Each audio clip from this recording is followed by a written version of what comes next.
everyone. This is Madeline Dale with the Chapter Goddess, and this morning I have Cassie with me. She is a fantastic author, and you are going to have to check out her books. I'm going to let her introduce herself and let her tell us a little bit about her work. Hi, I'm Cassie. I have been writing since I was a kid. I was one of those kids that had to get my mom to help me carry my loads of books out of the library because I had too many to haul myself. I got to the point where I went through about everything there was to read at our local library that I was interested in. So, then you start ordering books, from other libraries and that type of thing. So the librarians all knew me by name. and once I got to the point I had read everything that I was interested in, I decided, well, I better just start trying to make up these worlds on my own. So I've been writing since I was a kid and just recently decided to start putting it out there for other people to hopefully enjoy also. I am really glad she did, guys, because these books are amazing. I've got 3 of them right here in paperback. So this one has a new cover to match these guys over here, and it is gorgeous, the new cover and this cover. And then here are the next 2 in the series. So I like to hoard books, so I'm always getting like paperbacks, hardbacks, stuff, but I do prefer paperback over them all. So Most Cassie, where did you get the idea for this story? So actually, it's a little bit of a convoluted story about how I came up with this. My parents were foster parents all growing up. I had foster siblings in and out. So as I got older and started reading quite a bit, I noticed that in all of the stories, the foster parents are terrible people. And that does happen, but it's the rare exception. So I decided I wanted a story where the foster parents were good people, that were trying to help and trying to change a child's life, which is what is a lot more typical than everything you see in the stories. And so I went from there and I got started with that, but then I'm also obsessed with all things fantasy. So I wanted a fantastical element to it. And I wanted the protagonist, the main character, to be able to go on these fantastical journeys and for her to be the one in charge, the one that the story is about. There had to be a reason that it wasn't about the parents and how the parents were not the ones making the decisions and making all the calls. So I decided to make her Fae, which and her foster parents are human. So they don't know anything about the Fae world. So when it comes to making decisions, she gets their input, but it comes down to her and her decisions. So I thought it was a good blend of having the parents involved, but still having a strong teenage character that's making their own choices. I did love the family dynamic between the 2. Like I love that they were good foster parents, because you're right that I can't think of another book where it highlights the foster parents as good.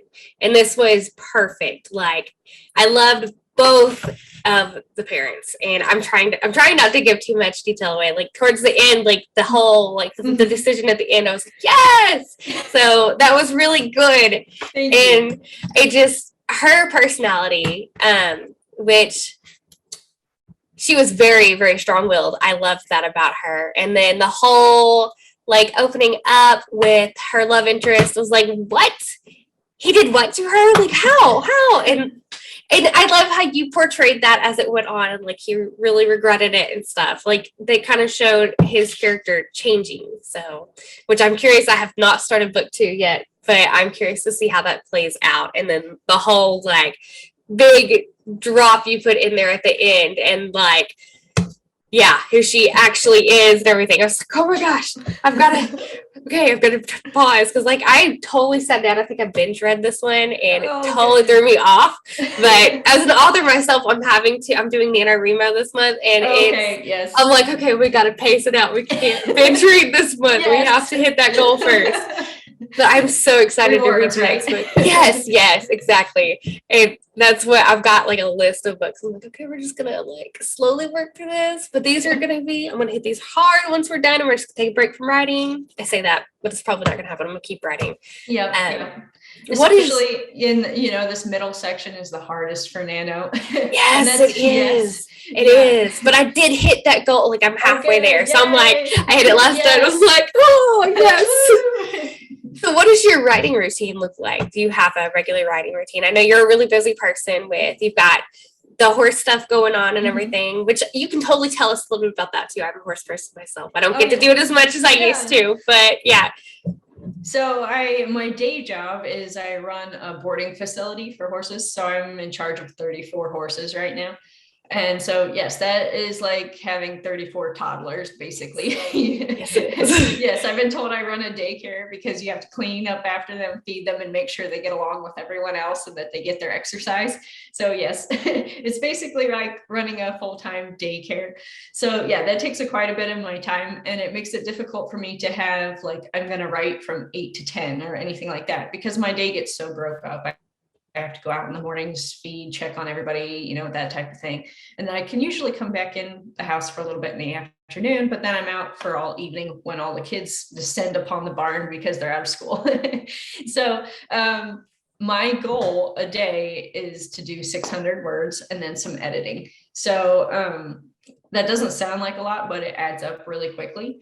And so if I might get those words in at 5 a.m. and I might get those words in at 1 o'clock in the morning. It just really depends. So I don't have a schedule, but I do have goals that I have to meet every day. And if I don't set it like that, time just goes by, and all of a sudden I'm into the next month and I haven't gotten anything done. So yes, strong goals are my writing plan. That is a good method, because I'm like you. I have my schedule, it's constantly changing. Like last week I had to reschedule our stuff because my son was sick, and like then he got me sick, and I'm just like, okay, this is gonna be passed back and forth. So doing strong goals like that's really good. I like that idea.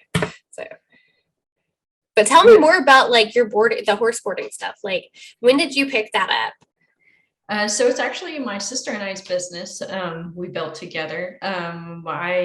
We built the barn, I want to say 8 years ago now. Mm-hmm. And, we're trying to figure out how to pay for our bad horse habit because we had our own horses that we adore and we wanted to continue with. And so we were trying to figure out a way to be able to pay for our own horses.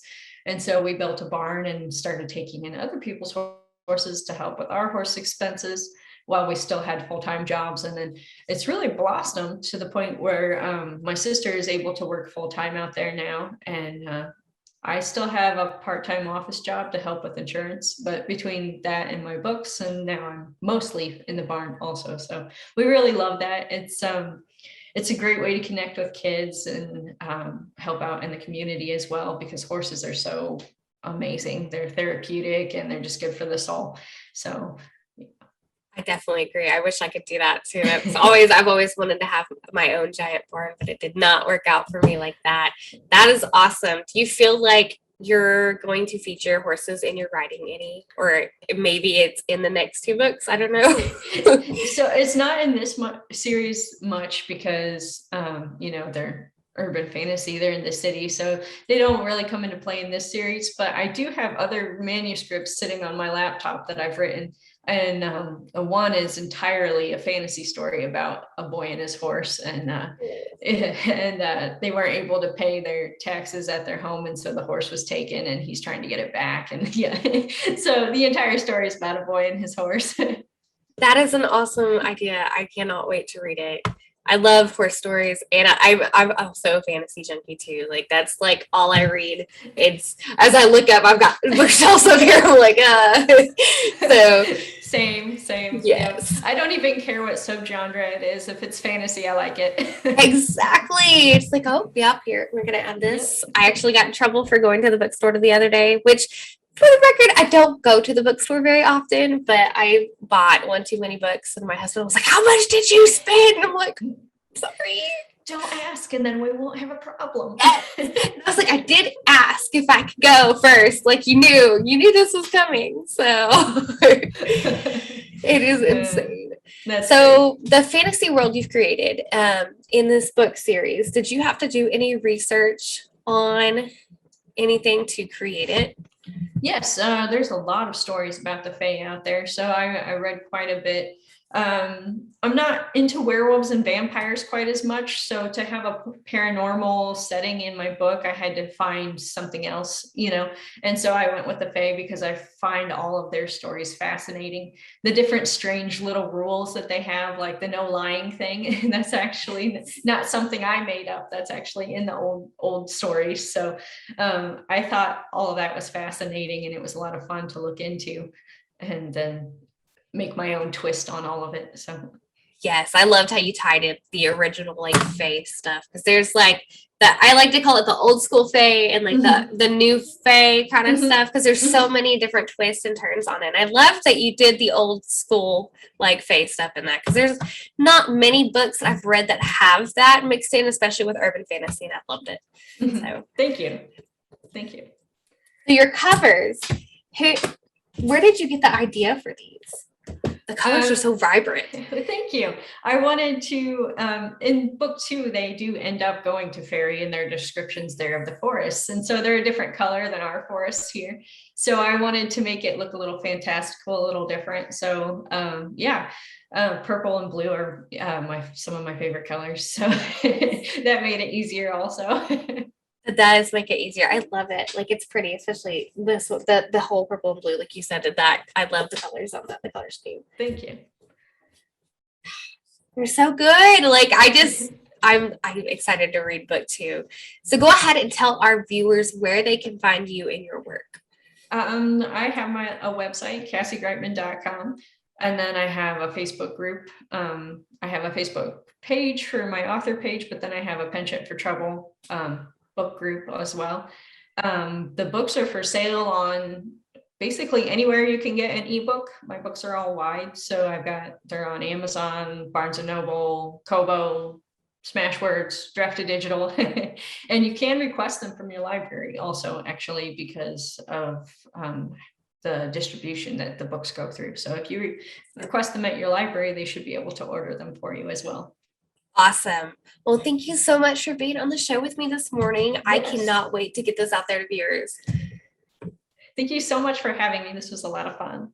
Yes, we'll have to do it again. I would love that. Yeah. If you ever get through book 2 and 3, then we can talk. Yes, we'll have to schedule it for sure. Well, thank you. Thank you.